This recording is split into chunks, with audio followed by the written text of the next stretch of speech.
Now, sometimes the semantic of an element is such that you don't need even a class or an ID to target that element and style it using CSS.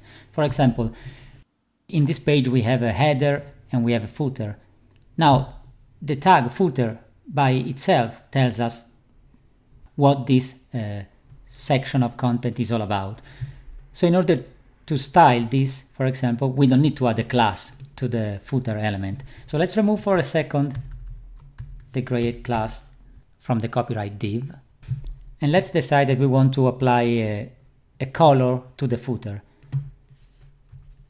There is no reason for us in using a class or an ID in this specific case, since the tag name in itself already tells us everything we need to know about the purpose or the meaning of this area of content.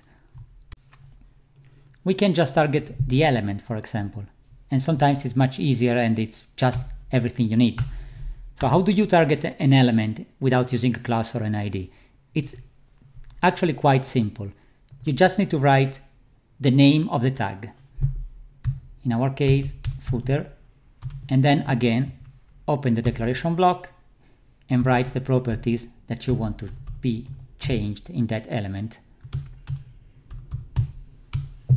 And there you go. You can see immediately the result reflected on the output window. The entire footer now is turned red.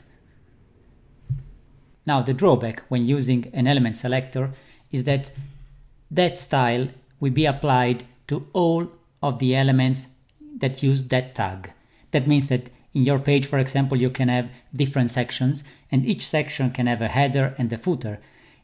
In using an element selector like this one, that style will be applied to all of them, because all of them will be matched by the selector rule that targets any element that use the tag footer in this case.